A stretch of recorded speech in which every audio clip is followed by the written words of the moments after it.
Hello, my name is Padraig McKeon. I'm coming to you today from Dublin in Ireland. I'm a career communications advisor. I also lecture in public relations and communications at Dublin City University. I want to talk to you for about the next 15 minutes or so on a topic that's evolved, if you like, from both my life experience and my academic and consulting experience. And it's just to maybe give some points of reference or to discuss and extrapolate some thinking on the whole area of planning for public relations activity in new territories. Now, this isn't a 1 to 10 points to do. It's not a rigid plan. It's not a specific method for approaching new territories. Instead of that, what I'm doing is I'm going to extrapolate from some of the academic theories around bringing communications from one country into another and the academic frames of reference, and try and give ourselves a couple of pointers, and also to point in one direction in particular that I think is a good and positive development in how one might approach that kind of planning work. I'm going to share some slides with you just to assist us through this brief little session. So basically, where we start in terms of any communications activity in any marketplace is with the plan. We will all have a plan. We will all want to have a plan. And I guess the question I'm asking here is, when you have a plan and you're used to working in a particular way with a particular client or in a particular situation, is that applicable in a different environment or a different situation? Now, typically your plan will have 8, 9, 10 headings. It will do everything from analyzing the situation at the beginning, to figuring out what resources and what means of assessing success or failure you have at the end. And your plan typically will probably include these headings or headings like this. But I guess the question I'm asking today is, what happens when you head for the sun? What happens when you need to go to a different country, a different environment? You're flying away from the presumptions and the knowledge and the experience and the perspectives that you have in your home marketplace. Will that plan still work? Will it still be able to achieve the objective that you have to communicate a message, to communicate and deliver an intent into to other audiences in other places? And what I found from personal experience is that when you first go into a new environment, things are spinning. There's a lot of new things to absorb, learn, and know, and not everything is different. And that's the assumed starting point here.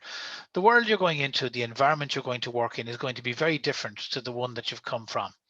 And many of the presumptions, assumptions, and baseline of knowledge that you would have in your home and prime marketplace may not exist, or certainly you cannot, I would argue, assume they exist. So what are the frames that we use? How do we go about deciding what we would do?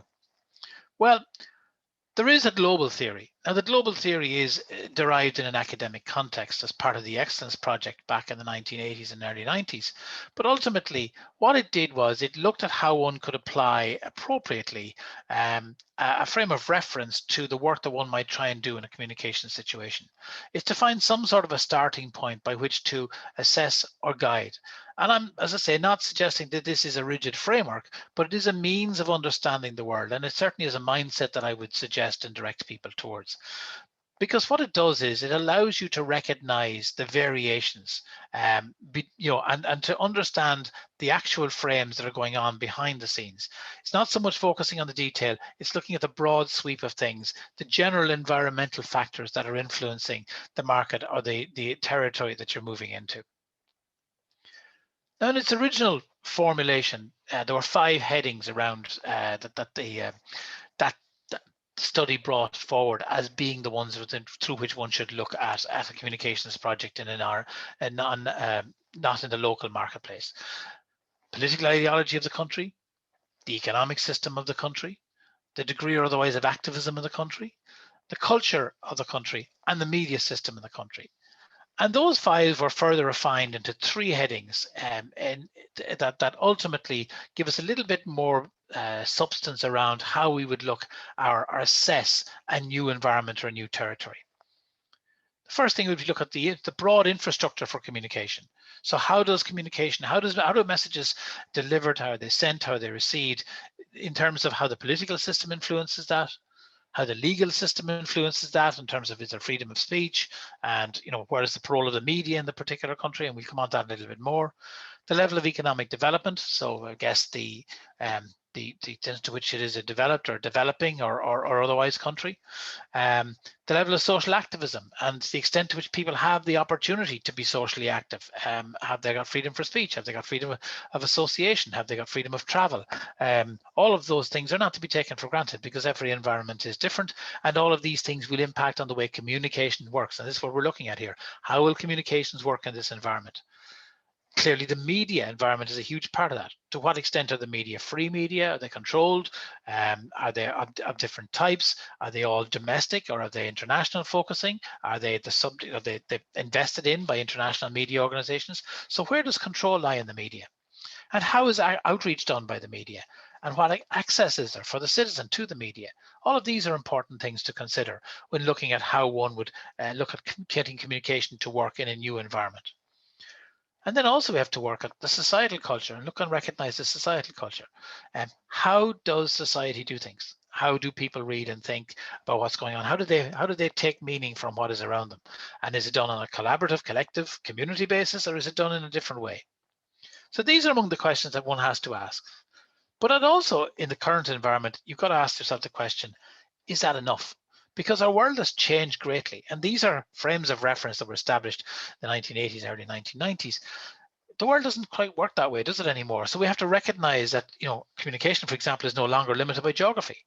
I, sitting here in Dublin, are consuming US and particularly UK media all the time, originated in the UK for UK consumption, delivered in real time into my marketplace. So communication is not limited by geography, and that's just TV. Clearly, the internet has brought that to a wider range again, and communication is not now just coming from institutional sources, but it's coming from society at large through social media.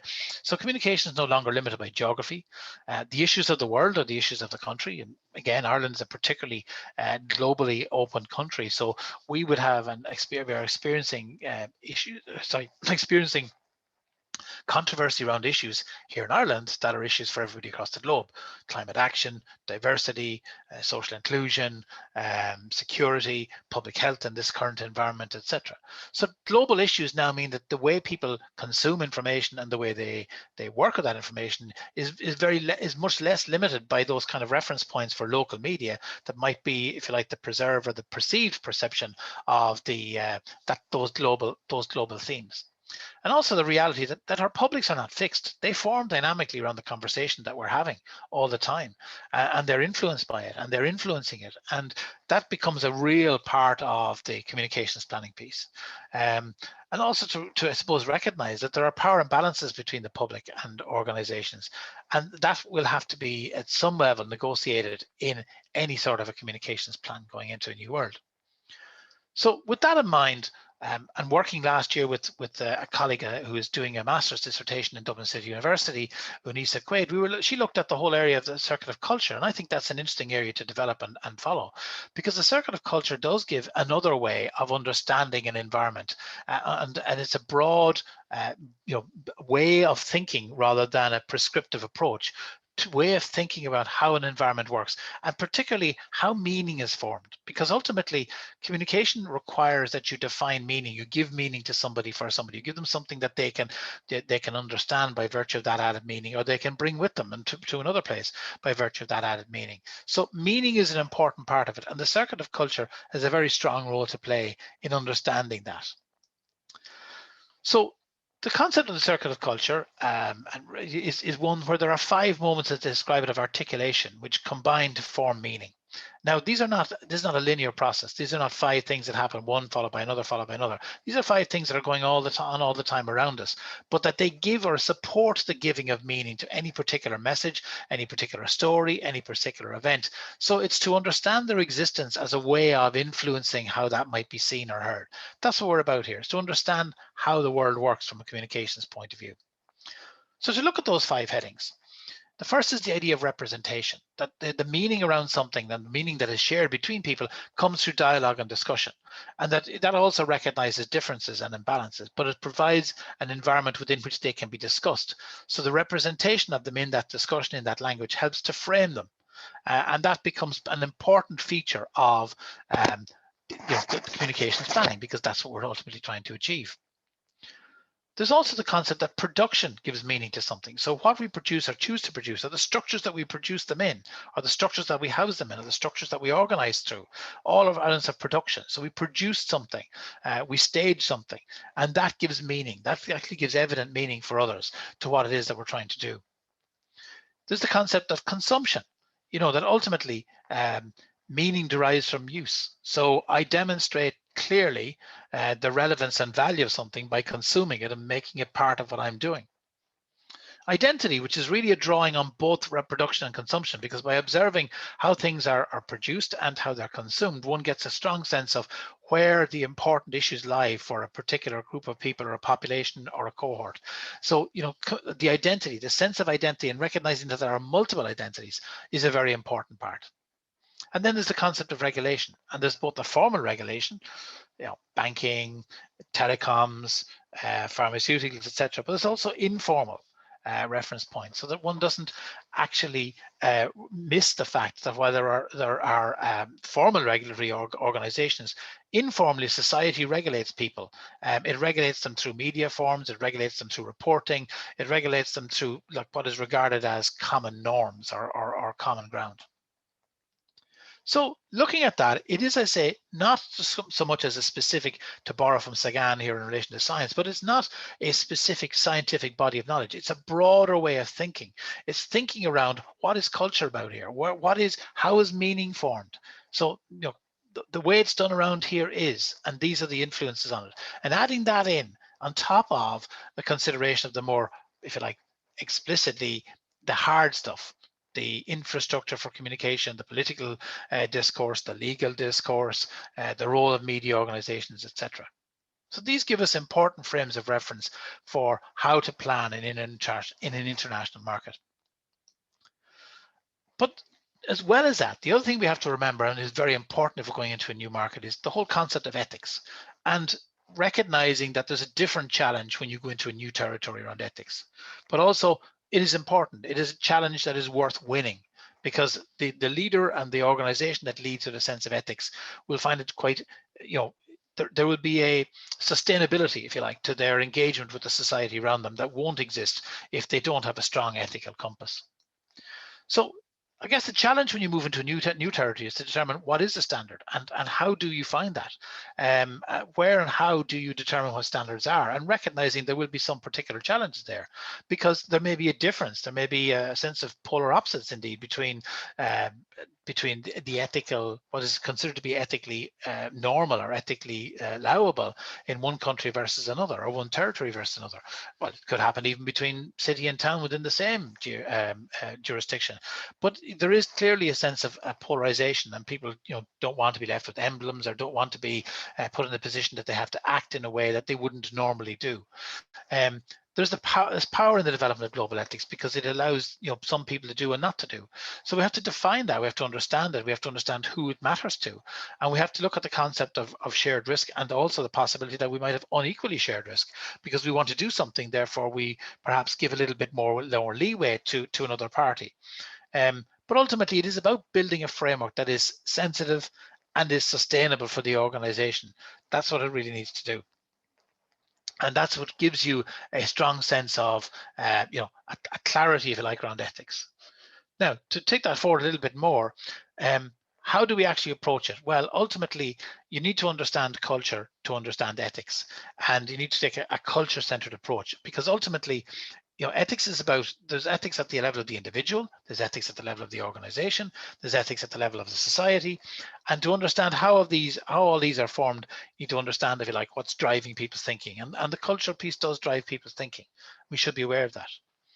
There is a model, and there are models. Here's just one from Testura and Valentini. It's a representation, really. It's not a very sophisticated model, but it's recognizing that on the one side you have personal factors, on the other side you have, competency factors, the professional environment, and there will be different norms and different frames of reference pushing in on the work-related one. But ultimately, it is important to get a strong sense, a very rooted sense of ethical purpose, because that has value over and above and beyond what might just be individual stories, individual transactions, etc. So one of the reasons that we ultimately want to have that that fundamental adherence to ethical principles is that the person who has an ethical approach never really has to describe what they do. They don't have to excuse themselves in any way because they've already considered the issues as they would impact on the society around them, and they won't have the requirement to explain something that might be unexplainable in other terms. Um, how did I go about getting that when I went out into the world? Well, I found that walking around, not unlike management, walking around, knocking off ordinary citizens, watching what they do, watching how they consume, watching how they travel, then going up a layer, watching how they make decisions, either in the commercial space or in the public space. So I found that the simplest way to get a clear sense of what worked in that environment was to get out and about and experience the country in its rawest forms, both urban and rural, to determine how one might best behave and approach it, and then also what has meaning in that environment, what works for others, because there's no point in engaging activity that doesn't work. So that's a very, very important piece. And the other thing I would suggest is the idea of active listening. I mean, people in communications can't listen enough. And I think there is a very, there's still not enough celebration of the idea of listening, and in particular active listening, where an individual is, intentionally engaging with somebody to deliver an understanding of their world to somebody else, whether it's a planner to a senior executive, whether it's a brand manager to a planner, etc., whether it's a corporate communications manager.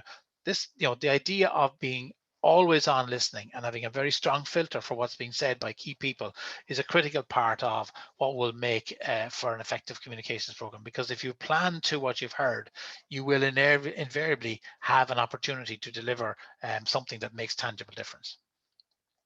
So that was a whistle-stop tour for just over 15 minutes, I think, of my take on moving into an international marketplace. I think it's good to discuss this. The Global Alliances Teaching and Education Month is a very good initiative. And look, this is very high level, and it's not a prescriptive how-to. But if you were to go back on it and actually say, well, have I done this, and have I done that, and have I done the other, more in terms of our own organization and how we set ourselves up for the opportunity to sell overseas or to sell into a new territory. But it is something to think about. And I say, not a prescriptive plan, it's a way of thinking. So with that, I say thank you very much. I hope you enjoy the rest of what you do in the context of this Education and Training Month. And here's hoping that we see you soon again. Thank you.